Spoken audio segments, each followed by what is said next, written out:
in thinking about coming here, in pre-paving, coming here and saying, why, if I have source energy in me, why do I need to, what is the point of me coming? How? Because she evidently has communication with you. Can I, not for the purpose of talking to a room, but just for my own That's what we wish alignment. for all of you all the time. We want you to know your connection with source energy. We want you to discover the awesome power of non-resistant thought. We want you to discover what it's like to direct your thoughts into harmony with your own inner being. And the more you do that, the more you know when you're doing it and when you're not. The more you know the degree to which you are doing it. Esther sometimes has said to those up close to her, I think I'll just go get Abraham and I'll just be Abraham from now on. It'll be easier for all of you. And almost everyone says, oh, but you're so much fun. And we don't want Esther to withdraw her consciousness from her Esther's perspective, which we think is the point of your question, because there's value in your physical human consciousness. At our very best, we are general in relationship to the things you want in comparison to the details that you are offering. The thing that we want you to hear is in the details of the life that you live, you put incremental detailed information in your vortex. Then the law of attraction gathers them together and makes them a stronger and more magical musical scenario. But we are not creating your reality. You are creating your own reality. We are backing up the reality that you are creating, which gets to the point of, am I the physical human or am I the non-physical? And we say, when we are in sync with each other, is there a distinction that needs to be made?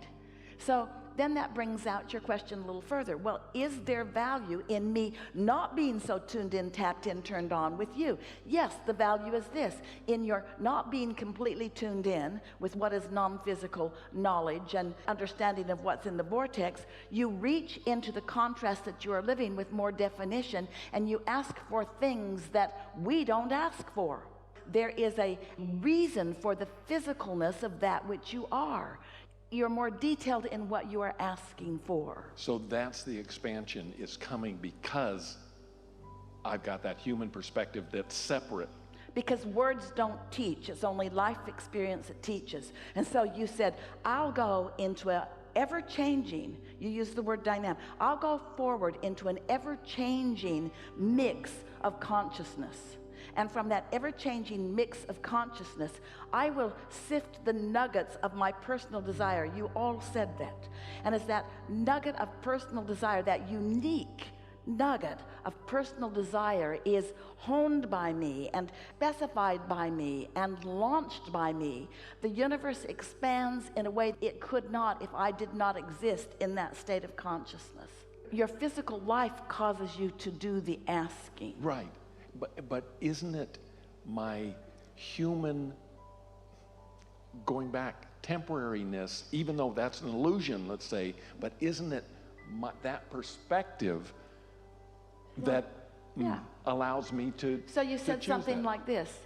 I'm pure non-physical energy, you said, before your birth into this body. I'm pure non-physical energy. And I know the laws of the universe, and I am fully empowered.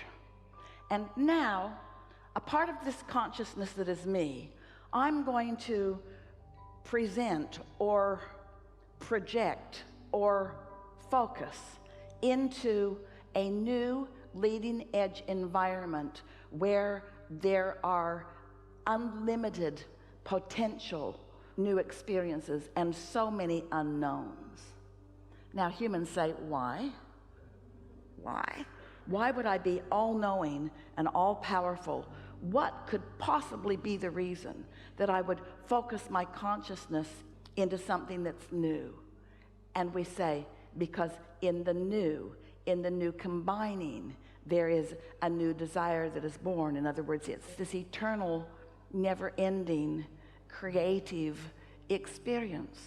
It's what eternity is about, without exposure to contrast. So now let's think about it. Let's step back. You all right? Because this is right out there on the leading edge. So the differences that we have described between you and your humanness and non-physical is that while there is resistance in every particle of the universe, even in non-physical, the resistance that exists in the non-physical where source is, where what you call God is, where your inner being is, would not be discernible from your physical perspective.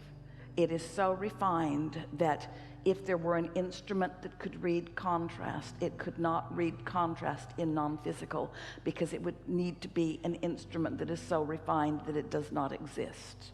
Just to make a distinction, it still exists. It's just not discernible from your human perspective. So what are we saying in that?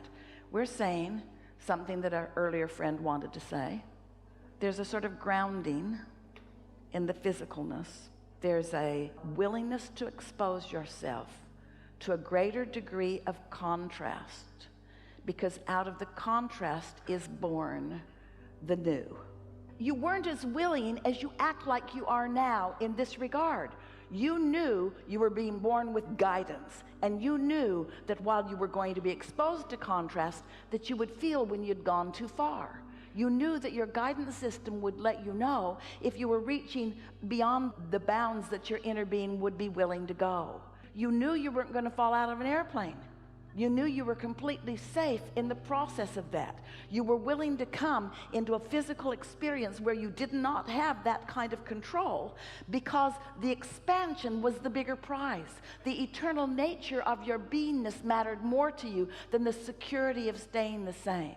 And so it's this perfect process where the non-physical part of you said, we'll remain here constant and sure, and you're the pioneers out here on the leading edge where you will discover something new that you want, and as soon as you want it, we will acknowledge the perfection of that which you have honed from this, and we will give our undivided attention to the new desire that is born within you, and we will make it so vibrationally. And you said, because we are all creators and the leading edge is out here where you are, you said, and I, in my physical form, will connect with the energy that creates worlds, and together we will make this idea that was born out of contrast something that is real, that is tangible, that others can live and see.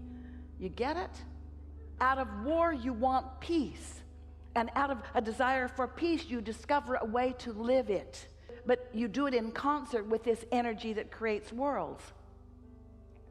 This is a big topic. We got all over it. So, in a way, I agree to be ignorant of that. I agreed that instead of a band like this of exploration, that I would be born into a body where I had a band like this of exploration, because I knew out of a band like this of exploration that I would launch more rockets of desire over here to where they're tended under this band of exploration. I was willing to get out there on the leading, bleeding edge a little bit for the purpose of discovering something that is more. But there's a really big point that we have not woven into this. The why of all of it. Why?